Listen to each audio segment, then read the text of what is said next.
Jai Shri Krishna. This is Dhanishta or Avittam Nakshatra or Shravishta Nakshatra, right? Part 2. If you have not listened to the part 1, please go and listen and then you come to part 2, all right? Now, Moon is still in Capricorn in Dhanishta Nakshatra. Rahu is sitting right there in Aquarius in Satabhisha. So I thought I'll finish this off and then I have got back to black classes and other things. So I may not have the time. I thought I'll move faster. All right. Okay. So we spoke briefly about Ashtavasus in part 1, right? The Ashtavasus, we started with Prabhasa, who was actually Bhishma or Devrata in Mahabharata, but previous birth he was Prabhasa, right? 1. Second is Pratyusha, 2. Third is Apa. Apa is the water deity, which also comes in Purvashada Nakshatra, okay? Fourth is Durva, right? Durva is the Polaris, which is the North Star, a fixed hub. Durva Nakshatra energy is here, right? Fifth is Dara, okay? Sixth is Anila, which is the wind energy in a way. Seventh is Soma, right? So you see Soma is again connected from Mrigashiram to Dhanishta here, all the Mars Nakshatras, okay? You will also see that in Chitra, all right? Okay. Next is Anala, right, which is the fire energy. The last is the 8th is the Anala or the fire energy, okay? All right, Ashtavasus. This is why you're using the number 8. You can also use 4, but 8 is also very good. Every chanting what you do. All right. The animal or the bird associated is a combination of peacock, right, including crow and even golden bee, right? See, the bee story is very interesting issue or thing, right? The bee is become a big issue, especially when you listen to Mahabharata between Parashurama and Karna, okay? And then you go out and listen to the bee story about Bringi Rishi, right? There also the bee comes in a way. And the bee is, and then you also have the bee which comes in Vamana Avatar, right? Where the bee goes to the Kamandala of the Vamana, right? And Shukracharya turns as a bee himself, right? So the Shukra energy always comes with the bee in a way, all right? Okay. So next is these people also a dolphin energy, right? The two dolphins energy, anything of a dolphin you will have, any one of these animals or birds, if you are a moon in Dhanishta Nakshatra, Avittam, or also Shravishta Nakshatra, right? You will have any of these birds, animals combination, including dolphin. I would always say dolphins are such beautiful, water animals that whenever you get a chance, feed the dolphins. Yeah, whenever you get a chance. And dolphins will always listen to your energy very well and actually can help you induce positive karma for you with dolphins. All right. Now, moon in a Capricorn, right? Moon in Capricorn, right? Especially for Dhanishta Nakshatra with moon in Dhanishta in Capricorn. These people, when they get married, their life will change. Even though marriage can be difficult or challenging for them, their life will get, the status will get elevated immediately, okay? Versus moon in Aquarius is little bit more difficult to get married. Now think of it this way, moon in Capricorn, as it's kind of Bhavat Bhavam by 7th house to Cancer. Okay, Bhavat Bhavam by 1-7 axis. Moon in Aquarius is the darkest house in the zodiac. All right, being the darkest house in the zodiac is also Shashtashtaka to Cancer, own house, right? Now, also look at it another way. Moon in Capricorn, right? Especially with Dhanishta Nakshatra people, moon in Capricorn. Look at moon's Mulatrikona house, which is Taurus. So it comes to the 9th, which is very good. But then moon comes to the 10th from Mulatrikona house of Cancer, right? For Aquarius people, moon in Dhanishta, right? So naturally what happens here is it's a karma house, plus moon also gets what is called as Nishbala, right? Because moon gets Digbala in the 4th, 10th house is Nishbala, all right? Okay. Now, moon in Aquarius people, especially moon in Dhanishta and Aquarius, they can get lost in their own thoughts and ideas, okay, and even their vision, okay. But they are very independent, kind-hearted, but they still can get lost in transition, all right. They are also very connected with friends, networking. All those things are there with both the Dhanishta Nakshatra, Moon in Aquarius and Moon in Capricorn. All right. Now they are liberal, but they also have to be liberal. Okay, in donation, charity, and even they will want to work around NGOs. Anything with Goshala will be very good for them. Anything with feeding the cows, cow donation, taking care of cows, calf, everything, right? Now, one thing I will tell you is Moon and Aquarius people, right? Regardless of you are a Hindu or not a Hindu, right? If you are Moon in Aquarius or Moon in Capricorn in Dhanishta Nakshatra, do not do any business around cow, beef, killing or anything, okay? Do not do that, okay? This is something I wanted to tell you this as well, all right? Now, if you are a Hindu, absolutely no regarding all nakshatras, but if you are a non-Hindu, please note the same if you are understanding and following Vedic astrology, all right? Okay.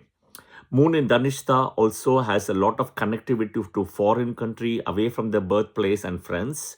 In many cases, education could be a liftment for going to a foreign place for Moon in Dhanishta people. Education, all right? Okay. Next is Moon in Dhanishta people are very good at keeping secrets. Okay, they're very good at keeping secrets. Luck will change for them at 26 years of age approximately, and also at 42 years. Okay, so 26 and 42. Now, we'll dissect a little bit about the two padas of Moon in Dhanishta in Makara and the two padas of Dhanishta in Kumbha, right? So Capricorn, Aquarius. Okay, we'll dissect a little bit, even though I will do that the Nakshatra part 2 series and I'll dissect more, but I thought I'm going to do it here as well. Okay, for Makara Rashi, Dhanishta Pada 1 and Pada 2, okay, the Navamsha, it will actually go into, in this case, will be Moon will go to Leo and Virgo. Okay, Moon will go to Leo and Virgo. All right. Now, for this people, for Moon in Capricorn in D1, Dhanishta Pada 1 and Dhanishta Pada 2, okay.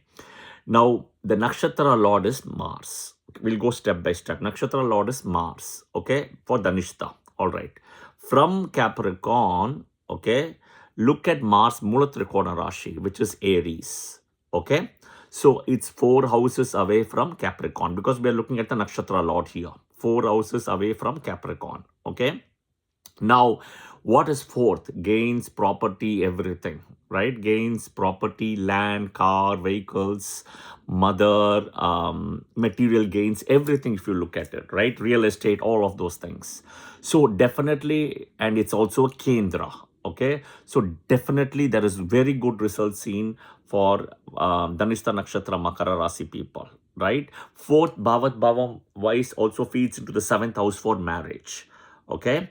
So it is not that difficult for Makara Rashi Dhanishta Nakshatra people to get married rather than Kumbha Rashi Dhanishta Nakshatra people. All right.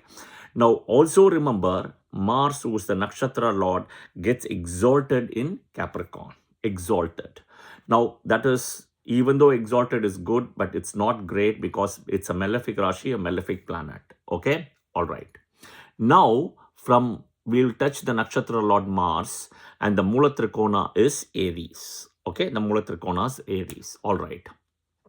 Now, if we look at for marriage for them, right, the 7th Lord in a way, right, 7th Lord is Venus, right, 7th Lord is Venus, which is Venus Mula Trikona, right, which is also the Venus Mula Trikona. Why we look at Venus? Marriage.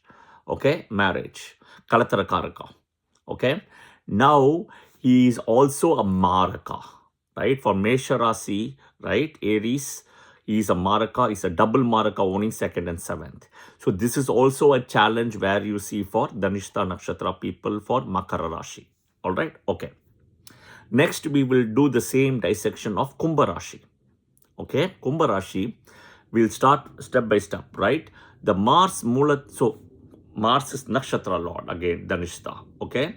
From Kumbha Rashi, the Mars Mula Trikona Rashi is 3 houses, right? Not 4 anymore like in Capricorn, it's 3, all right?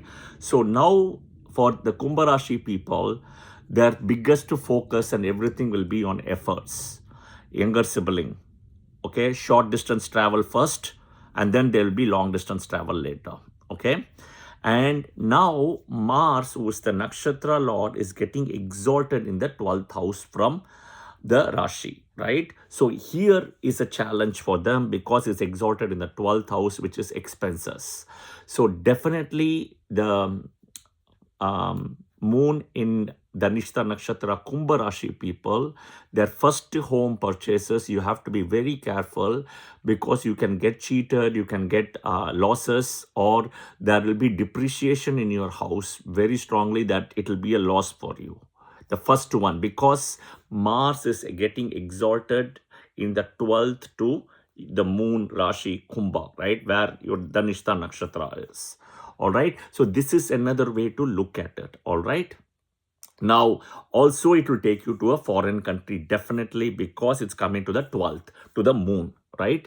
Now, the foreign country can give you challenges where it will make you move multiple places, multiple states, multiple cities within a foreign country. It's not also going to be easy because Mars is sitting in a malefic Rashi.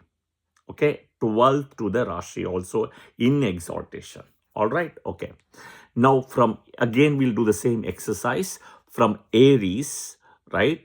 Aries is because Mars Mula Trikona is Aries. Okay, so from Aquarius, it's 3 houses.